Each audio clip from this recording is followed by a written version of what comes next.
Travel and Things in association with Rugged Wear, Real People, Real Clothing, Real Solution presents In Conversation With. I am your host, David Batsoffen. Welcome to today's episode. We're in season 4, would you believe? And my guest today, once again from Platteland Tours, is Johan Badenhorst. Johan, good morning. How are you doing? Good morning, David. Yeah, thanks for having the opportunity to chat to you again. And it is going better than even the last time. So no, 100%. We're enjoying life. That's great, and I'm so glad that that it's still happening for you. I also noticed that, like me, cheers, you have your Platteland mug with you. Yeah. No, like you say, we have to hold it steady, otherwise we spill on our boards. Okay. So let's have a look. We're halfway through February already. So what's coming up for Platteland Tours and people who are going to join you? Well, we have, I think, quite an interesting number of trips this year coming up. And maybe just to recoup very quickly, we only started Platteland Tours in 2020 in the middle of the COVID, after we had to close JB Train Tours that have been running for many, many years. And fortunately, Johan, David, can I ask you to hold just there for a second? Oops, Johan, we seem to have had a bit of a glitch there. Both you and I were sort of like frozen on the screen for a moment. So you were talking about 2022 and the tours that are coming up. Yeah, 100% correct. Like I mentioned to you, we fairly only recently started with these road trips of us in 2020, after we've hosted train tours for many, many, many decades. And, the COVID changed so many things, but this was all to the good. And what we do at the moment, we enjoy as well. So yes, we started in 2020 with one trip. 2021, we did about 8 trips. And this year we will be doing, scheduled 14 trips. Wow. So the reason why I'm saying this is that it is slowly growing. And the other thing is, I'm of the opinion that we are addressing a need at the moment. Yeah. Because these road trips, like or some of your viewers would know, is that when we travel, you actually travel in your own vehicle, behind me in my vehicle, making it COVID friendly. And the fact that so many people coming back, after they've done trips, coming back for the second, the third, and the fourth time, it shows that we are addressing a need. And of course, we trust that the people are enjoying it. So yeah, we can talk about the tours coming up for this year. Now, I know that you used to do train tours, and I was interested to see that you have another train tour on your Platteland tours, and this time with Badenhorst Rail to Namibia. Yes, 100%. Being in rail tourism for many, many years prior to 2020, we and Badenhorst Rail, we were friends. We were in the same business. But of course, they were a totally different market, primarily on the foreign market. So we were good friends, and we still are good friends. And fairly recently, the owner of Badenhorst Rail, as Johan, he called me and he said, "Listen, Johan, I've got this special train running from Walvis Bay in Namibia down to Cape Town, and I've got some space. Would you like to sell some of these spaces?" And of course we did. And we had, and interesting enough, we had a huge interest from people who would still love to do traveling by train, because it is still traveling. There are so many negative things about rail in South Africa at the moment, but it is still possible to travel on the rail, not like in the olden days, but I mean, traveling with Badenhorst Rail is always an extreme opportunity and an extreme experience, Yeah. And of course, we got it at the South African price, so it was very popular. You're 100% correct. It's an 8-day trip from Walvis Bay via Windhoek and Keetmanshoop, Fish River Canyon, Uppington, Kimberley, not Kimberley, the R, and then of course down to Cape Town. Well, people better book quickly, because today is the 23rd of February and the trip leaves on the 25th.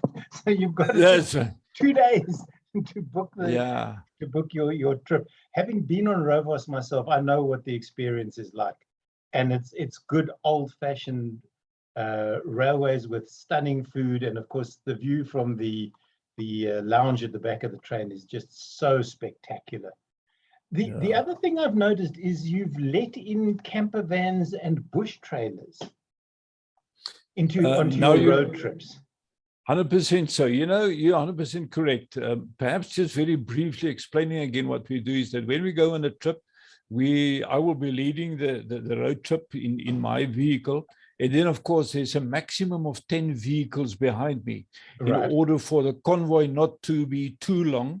And of course, then I am in contact with all these vehicles by means of two-way radios, and not walkie-talkies. I'm talking about good quality VHF radios. So we inform the people, you know, along as we travel and talk to one another and share stories, etc. But yes, we had the inquiry from people with bush wagons, you know, what is the possibility of me traveling along? Now, of course, it was somewhat of a challenge because we normally, on the trips, we sleep at guest houses, guest farms, lodges, etc. And when these people travel, then they want to sleep in their own vehicle, you know, either the camper van or the bush wagon. So we had to make a few minor changes, you know, to make sure that it is possible that the camper van or the bush wagon can stay and camp at the same places where the lodge is where we are staying. And we've managed to do it, you know. So at this stage, just about all of the tours, not all of them yet, we do that. So people with camper vans or with a bush wagon, they can travel along. And of course, we don't speed on our tours, you know, so meaning all these vehicles, they can travel along. And of course, you don't need a 4x4. And that is something that is special about our trips, is that you can travel with your normal vehicle, although David, we recommend that it is a vehicle with a bit of high clearance because we travel on gravel roads as well. Not technical difficult, we don't get stuck in sand, etc. But you know, when you go onto a gravel road, the quality of the road could be, you never know what it is until you're there. But we normally travel on good gravel roads. So you're 100% correct. We've now said to bushwagon and camper van owners, you're welcome to travel with us. Now, of course, that will be at a reduced price because you don't have the accommodation. Correct. Now, you know, from what you're saying about road trips, and I think people have come to realize that the trip to your holiday destination, getting there is part of your holiday. You know, in the good old days, if you were going to Cape Town or Durban, you got into your car if you were from Joburg, and you drove the 6 or 12 hours and then got out on the other side. And you were tired for like 3 days. So the start of your holiday was ruined. You were thinking about driving home. So the end of your holiday was ruined. And if you're lucky, you had a week off and you had 1 day of actual relaxation and go, I'm at the coast. But I think from what you're telling me about Platteland tours is it's not that. And I'm sure, and you can correct me if I'm wrong, that if you were to see something of interest along the way, you'd pull the convoy over and say, let's have a look at this rock formation or these flowers or this old farmstead, or let's have a cup of tea at this roadside padstalletjie because it just looks interesting. David, you're 110% correct. And that is the purpose. And that is one of the reasons why we take the back roads in many occasions, you know, because that is where the beauty of the country is, you know, when you travel on the back roads. And you're 100%, our holiday with a road trip, it doesn't start on the day. It actually starts before it, when you start reading the information document. And of course, when we gather on the first day, you know, we introduce one another and we talk to one another. And then as we travel along, like you say, we stop at small coffee shops, you know, in the countryside, in the Platteland. And we stop at road stalls, you know, and we visit a wine farm where people never realized the wine farm was, you know. So we do that. And like I said, we don't speed. We travel at a comfortable speed and we enjoy the whole day. So all the traveling, all the visiting en route, that is part of the road trip. And like you said, if I observe, me as the leader, if I observe that these people traveling with me in this group, we are driving well and we're not wasting time. You know, I know of many beautiful hidden gems along the road. if I can see that we can fit it in terms of time available, I do that, and Right. people appreciate that things that, or those places that we visit that was not originally part of the itinerary, so Yeah. you slip in something interesting, etc. So there's you're right, there are so many beautiful small places en route, places to stop just to do a little detour.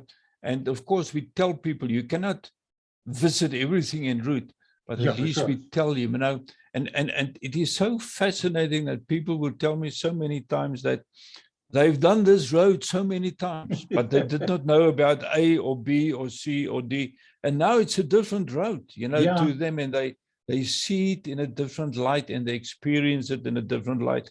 They take different pictures to what they used to do on that road. Yeah. So you're right. There's so much to be seen en route. Indeed. Now, the biggie for everybody in South Africa seems to be the flowers in Namaqualand. And I know that only comes up in August, September. You've already got an 8-day road trip down there. My wife and I booked on one of those. So just be warned. We're ready for you. Good. Ons gaan lekker saam speel. We're going to play nicely together, all of us. But those normally book out very quickly, don't they? And specifically if you've only got a 10-vehicle convoy. David, you're 100% correct again. And that is, in the first year, in 2020, we had one trip and we had 5 vehicles on that trip. Last year, that's 2021, the second year of hosting, we had 3 trips and all 3 trips were fully booked. Yeah. So, and like you said, maximum 10 vehicles. And another thing that we introduced last year in 2021 is that we reserve one of the vehicle spots on the trip for a minibus, meaning that we are now organizing a minibus to go on the same trip. It travels all the way with the group, but this is for people, firstly, who can't drive anymore, who doesn't want to drive, maybe don't have a vehicle anymore. So we make provision for those people as well. And last year, when we did it the first time down to Namaqualand, we had 7 ladies and 1 gentleman, from a retirement village, from different retirement villages, traveling with us, Wonderful. And they're coming back from Namibia this year, etc. So it seems that is working as well. So yeah, well, we try to make available. Yeah, I'm glad that Platteland Tours is evolving and realizing what your demographic needs, because that's important. If you stagnate and just go, it's 10 cars and that's it, people will move on. Other people will fill that void. You're also going to Lesotho in October. Yeah, that is correct. We do what we call a around Lesotho trip, not into Lesotho. And I'll come back to the Lesotho one now. And that is for people who does not want to go into a foreign country, because at the moment we still need a PCR COVID test to enter the country. So we travel around it. But you're right, later in the year, we do host a trip going into Lesotho as well. So we've got a choice, only around Lesotho or around and into Lesotho. But we go to places like, for example, to the Eastern Free State, into the Malutis, most beautiful, especially in spring, and with the good rains they had this year, it is just beautiful, that part of the country. And whilst we are there, then we cross into Lesotho at Vicksburg, and we go to the Katsi Dam. And of course, we come back. Then we continue further south to, in the Eastern Cape, to places like Lady Grey and Berkeley East. And of course, we sleep over at Rhodes, and we go up into all these passes. Magnificent. Many people don't know that part of the country, but it is spectacular, beautiful. And then we travel further north, all around Lesotho, up to the southwestern parts of KZN, into the Underberg, Heimwil area. And of course, we go up Sunny Pass as well. For those people who would like to do it, we go up Sunny Pass. We don't go into Lesotho, but we go via the South African border post, but not into Lesotho, only that last 8 kilometers up the hill. So that is, I call it a scenic tour, because just about every day it is so spectacular, beautiful, with all the water streams, the greenness, the mountains, the nature, All the cattle that's in that area. It is magnificent. Yeah, so it is the one into Lesotho, and the other one is just around Lesotho. Both of them 7 days. The other one that you talk, when you're talking about in and around, I was going somewhere with that. Now I've lost my, De Hell. There's a place that you can take your tour into. I don't know if half of those vehicles will want to go down or come back up that road. Yeah. Now, we've done many tours down to the Hell, and for the people who doesn't know where it is, that's between Prince Albert and Oudtshoorn in the Western Cape, when you cross the Swartberg mountain pass. And it is a jeep track, but normally it's in a fairly good condition. You don't need a 4x4 to go down there.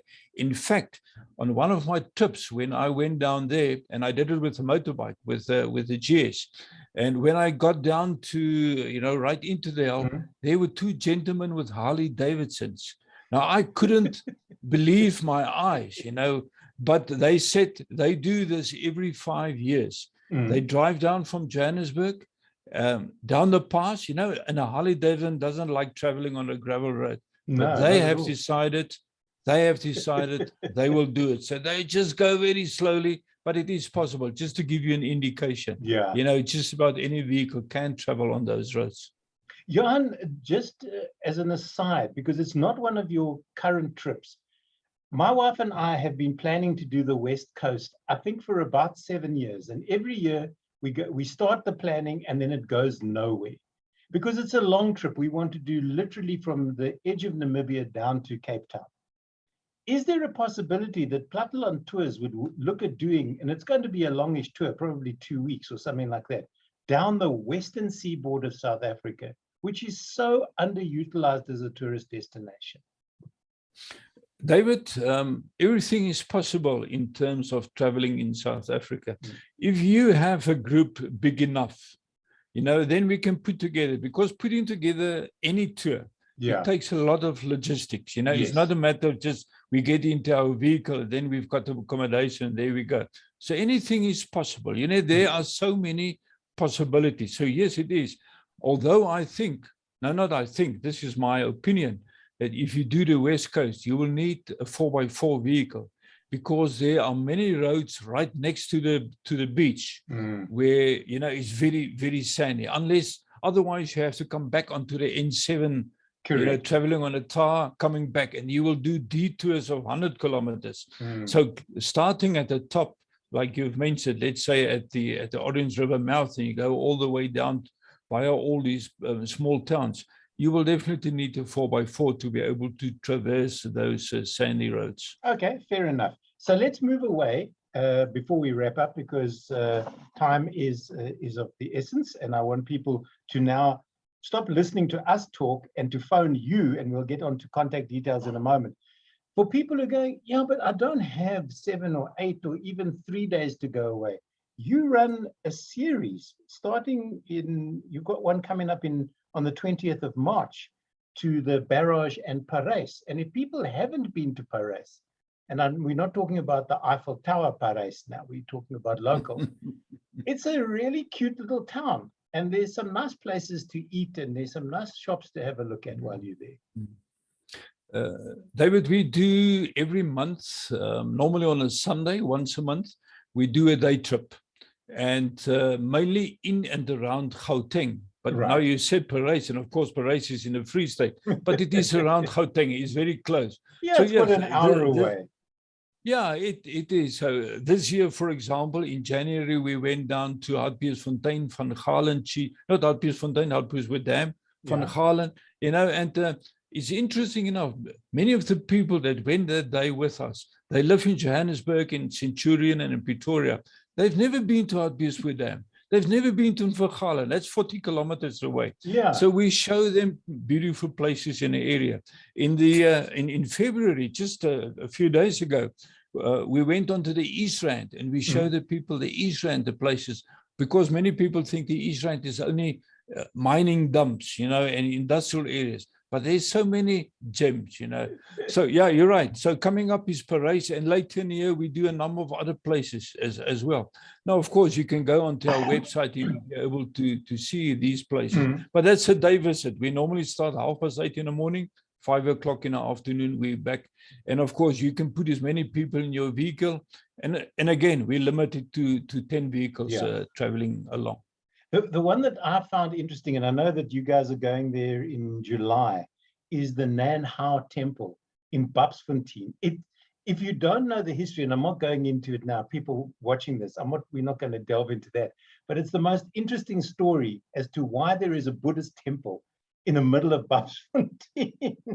Yeah, no, you're 100% correct. That place actually on the outside of Bronkhorstspruit, but you drive through Babsfontein. Sorry. Yeah, I know. We normally drive through Babsfontein on the way into Bronkhorstspruit. It is so. It is spectacular, and to visit that place and you talk to those people and the atmosphere that is there, beautiful. Yeah. It is just one of the places in Gauteng, that, and there are so many of these that one can visit. But David, talk about the day trips, but just very briefly, maybe I can share with you some of the other longer trips, road trips that we do host. We've got, and I'm not going to dwell too long on it. Of course, we have going down to the Mpumalanga Lowveld, where we spend a day in the Kruger National Park. We go to Graskop, to the lift, to Sabi, and all these beautiful places, God's windows, etc. So that's what we call the Mpumalanga Lowveld. We've got two of them in this year. Another one is up to Maguba's Kloof, at the Tsanin area. But that is in springtime. They've got a big festival there. And of course, nature in Maguba's Kloof in September is extremely beautiful, because it's spring, everything is green. And we've spoken about Namibia, Namaqualand, and of course we've got 2 Namibia trips this year as well, and this is very popular as well with our readers and our clientele. 2 15-day tours. The one is the beginning of May, and the other one is the beginning of June. And I say this, because Namibia had such good rains this year, 2022. Many of the rivers were in flood, meaning that the countryside will be so beautiful, So that I can advise. If you've never been to Namibia, or even if you've been there this year, it will look different. And I was there last year, November, by the early summer. And already by that time, it was different because they had rains in October. It was most beautiful. Yeah, so, and of course, another tour later in the year is the Cherry Festival. That's only in November, at Vicksburg, So we try to take people to places in our beautiful country. And we live in such a beautiful country. If you've never been to Vicksburg for the Cherry Festival, it's a heck of an experience. They have a marathon there, and I've run that marathon up the hill and back down again. Good. An interesting weekend for me in many ways.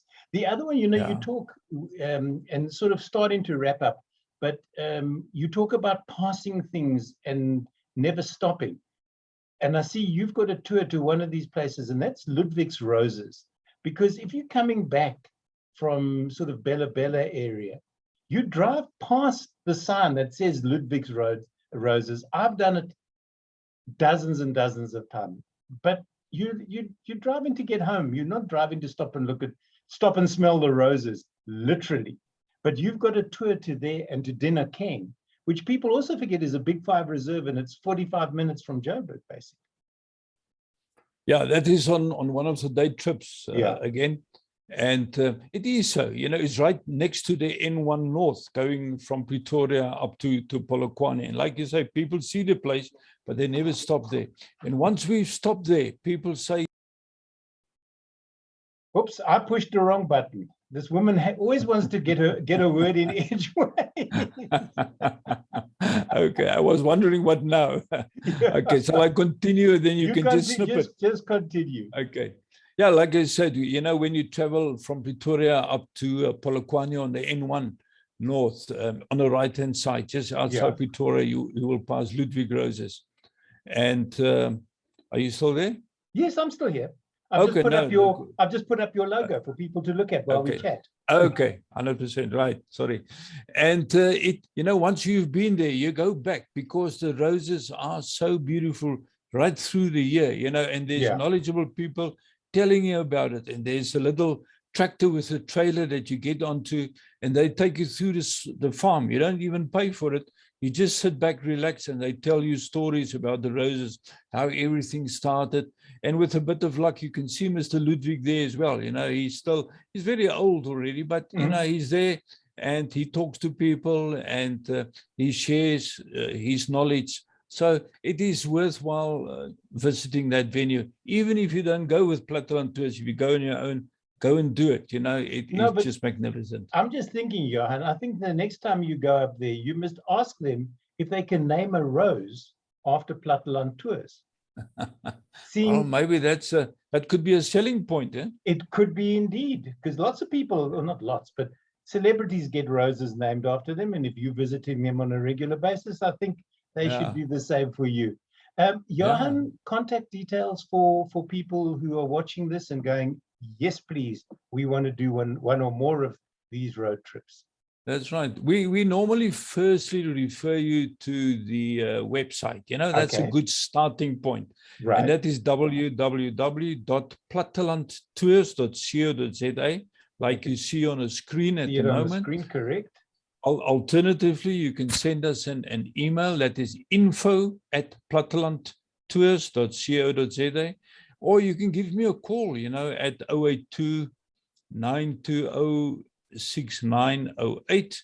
And if you watch this video late at night and you don't want to phone me at night, you can send a WhatsApp to that same number, So please do so, and we love talking. We are not corporate anymore like we used to be when we had the train. So, I love talking to all these people interested, even if they don't go on a trip. It was just nice talking to them and hear where they come from. Because, when I speak to people, I always ask them, please give me your name, your surname, tell me where you come from.